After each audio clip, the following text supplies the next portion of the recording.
में लिखा है कि यीशु ने कहा, उनके पास जाकर स्वर्ग और पृथ्वी का सारा अधिकार मुझे दिया गया है। तुम जाओ और सब जातियों के लोगों को चेला बना, उन्हें पिता पुत्र पवित्र आत्मा के नाम में बपतिस्मा दो और सब बातें जो मैंने आज्ञा दी हैं मानना सिखा, और देखो मैं जगत के अंत तक तुम्हारे साथ हूं। सबसे मोस्ट इंपॉर्टेंट आज्ञा है जीसस क्राइस्ट की, जब वो जीवित स्वर्ग पर चढ़ाए जाने वाले थे, कि जाओ इनको बोलो कि ये लोग मेरी सेवा करें। लोग बोलते हैं मैं सेवा करूं, मैं तो इंजीनियर हूं, मैं कैसे सेवा करूं, मैं डॉक्टर हूं, मैं तो एक आईटी कंपनी में जॉब करता हूं, मैं तो हाउस वाइफ। यहोशू 24 उसकी 15 आयत में लिखा है, यहोशू ने कहा सब लोगों से, यदि यहोवा की सेवा करना तुम्हें बुरी लगे तो आज चुन लो तुम किसकी सेवा करोगे।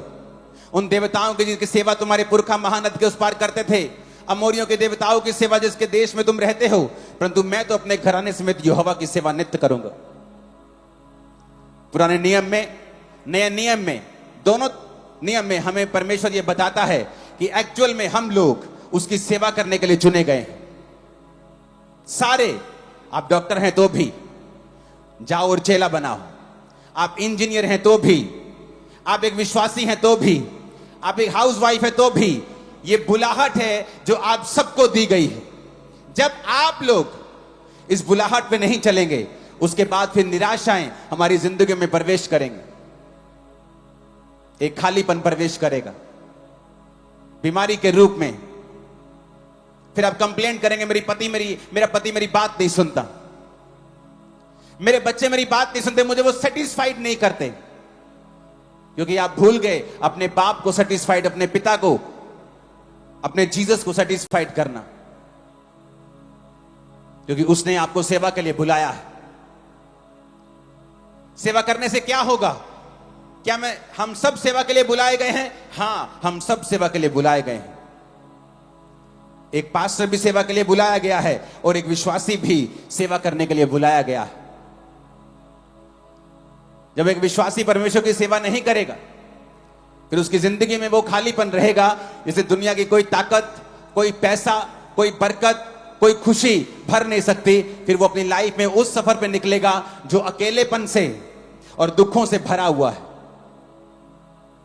फिर आप क्वेश्चन करेंगे, परमेश्वर अगर मेरी लाइफ में तू है तो मेरी लाइफ ऐसी क्यों है?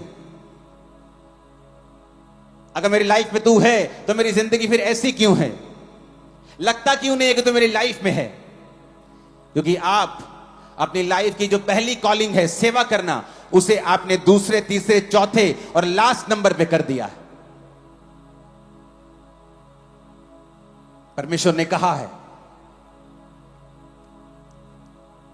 कि मैं सेवकों को बेस्ट दूंगा।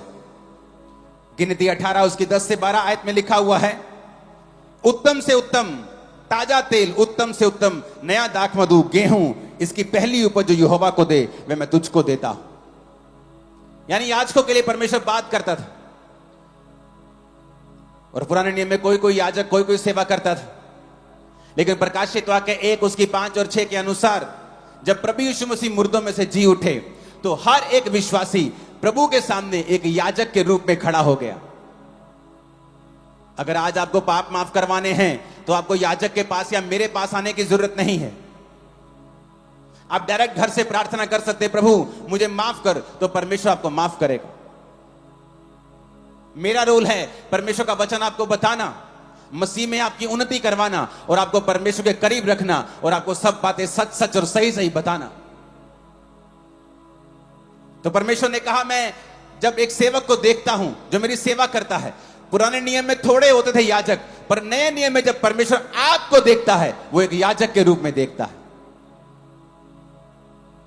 तो जब आपको वो देखता है याजक के रूप में, वो ये भी देखता है कि मैं अपने बेटे को, अपनी बेटी को बेस्ट दूंगा, हर चीज बेस्ट दूंगा, इसकी लाइफ में हर चीज को मैं बेस्ट तरीके के साथ करूंगा, क्योंकि ये मेरी सेवा करने वाला है।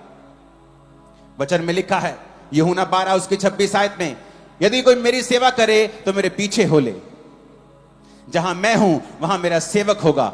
जीसस ने कहा, यदि कोई मेरी सेवा करे मेरा पिता उसका आदर करेगा। यीशु ने कहा, अगर कोई मेरी सेवा करेगा, जो कोई जीसस की सेवा करेगा, पिता उसका आदर करेगा। आज पत्नी ढूंढती है आदर।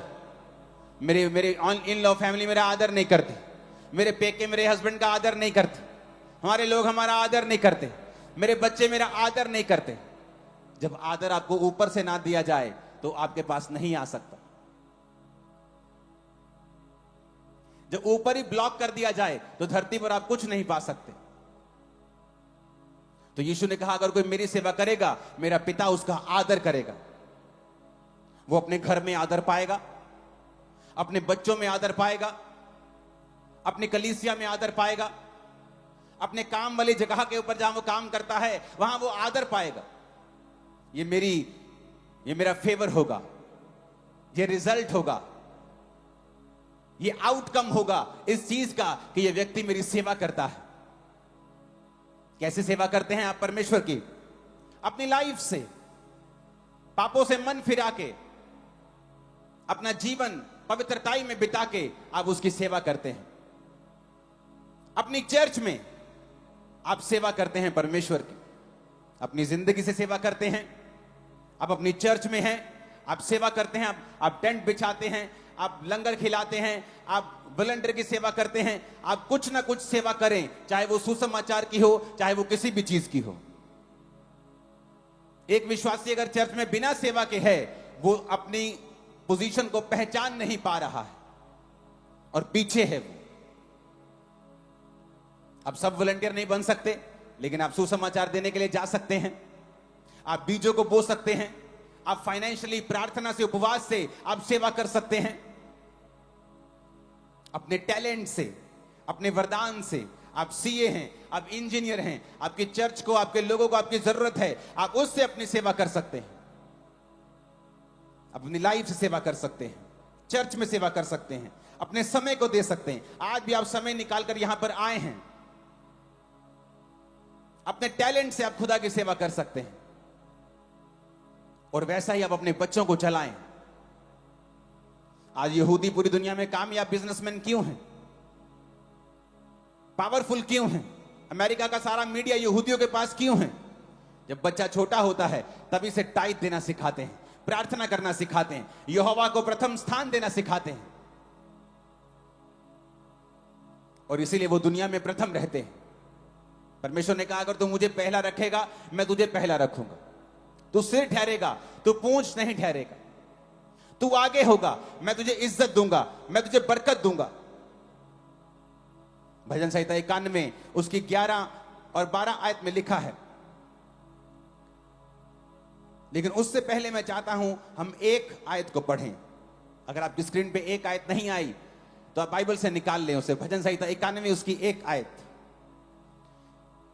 He that dwelleth in the secret place of the most high, जो सर्वशक्तिमान के छाए हुए, जो परम प्रधान के छाए हुए स्थान में बैठा रहे, वो सर्वशक्तिमान की छाया में ठिकाना पाएगा। लोग बोलते मैं सेवा क्यों करूं? कहता shall abide under the shadow of the Almighty। Shadow का मतलब है तसेल, इब्रानी भाषा का 6738वां शब्द। तसेल, डिफेंस। कहता अगर तू मेरे छाए हुए स्थान में बैठा होगा। क्या है परमेश्वर का छाया हुआ स्थान? He that dwelleth मतलब यशब, इब्रानी भाषा में यशब, यानी वो कुर्सी जो खुदा ने तुम्हें दी। कौन सी? एक विश्वासी होने की। मैं एक विश्वासी हूं, ये परमेश्वर ने मुझे ये कुर्सी दी है। यानी मुझे उस कुर्सी पे, जैसे एसएसपी साहब को कुर्सी मिलती है, उनका रिएक्शन, उनका काम उस कुर्सी के मुताबिक होता है। तो लिखा ही दैट ड्वेलेथ, इब्रानी भाषा का 3427वां शब्द यशब, जो परम प्रधान के छाए हुए स्थान में बैठा रहे, यशब करे, जिसका मतलब है कि वो कुर्सी को संभाल के रखे। To sit down. कहता वो सर्वशक्तिमान की छाया में ठिकाना पाएगा। तसेल, छाया का मतलब है तसेल। इसको पूरा दिखे। हां, इसका मतलब क्या? एक कुर्सी आपको मिली एक विश्वासी होने की। क्या आप उस कुर्सी के मुताबिक काम कर रहे हैं? एक विश्वासी होने के नाते आपको चर्च के दर्शनों में साथ देना है। क्या आप दे रहे हैं? एक विश्वासी होने के नाते आपको अपने पास्टर्स के लिए, अपने लीडर्स के लिए प्रार्थनाएं और उपवास करने हैं। क्या आप कर रहे हैं?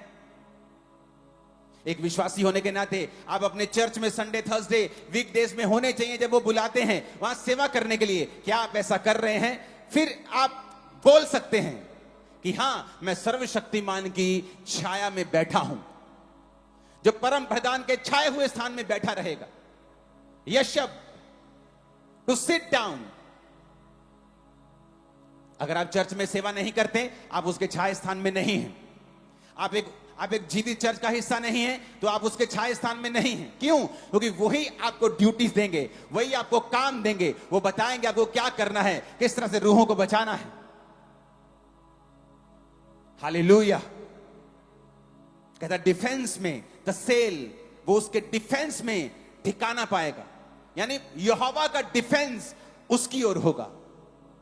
जो सेवा करेंगे उनके ऊपर डिवाइन प्रोटेक्शन रहेगी,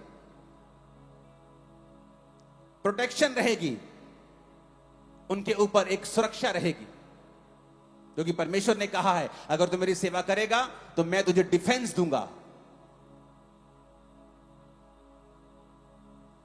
जब एक देश का गृह मंत्री आपको डिफेंस देता है, आपको सुरक्षा देता है, तो वो खुद आपकी सुरक्षा करने नहीं आ जाता। वो किसको भेजता है? अपनी आर्मी को भेजता है, अपने कमांडोज भेजता है, बेस्ट लोगों को भेजता है। कहता जाओ इसकी सुरक्षा करो, इसको वाई कैटेगरी, Z++ Z दो, सुरक्षा करो इसकी, मैं तुम्हें डिफेंस देता हूं। यहोवा ने कहा अगर तू मेरे छाए स्थान में बैठा रहेगा, सिट डाउन, जो तेरी ड्यूटी है, अगर तू उससे उठकर व्यभिचार करता है तो तू यशब में नहीं है, तू बैठा हुआ नहीं है मेरे छाए स्थान में। अगर तू चोरी करता है, तुमने उस कुर्सी के मुताबिक कार्य नहीं किया तो तू उसके छाए हुए स्थान में नहीं है। अगर तू चोरियां व्यभिचार करता है तो तू यशब में नहीं बैठा हुआ, तूने वो कुर्सी छोड़ दी है, क्योंकि उस कुर्सी पर बैठकर तू ऐसा नहीं कर सकता।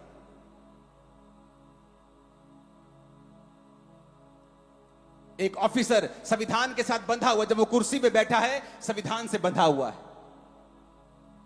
परमेश्वर ने कहा अगर तू उस कुर्सी पे, विश्वासी की कुर्सी पे बैठा है,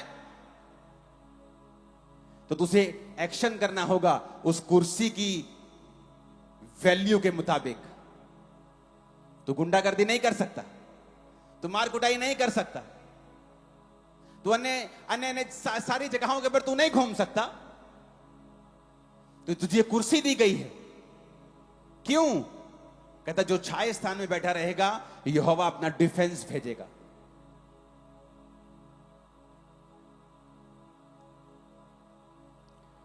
फिर 11 आयत में लिखा है वह अपने दूतों को तेरे निमित्त आज्ञा देगा, जहां कहीं तू जाए वो तेरी रक्षा करे।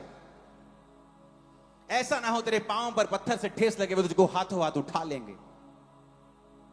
इसका मतलब जब परमेश्वर ने कहा अगर तू यशब रहेगा मेरी प्रेजेंस में तो मैं तसेल करूंगा, डिफेंस दूंगा, फिर वो कहता फिर दूत तेरी पास रहेंगे और तुझको हाथों हाथ उठा लेंगे, क्योंकि वो दूत मैंने जो तुझे डिफेंस दिया है उसके अनुसार तेरी जिंदगी में रहेंगे।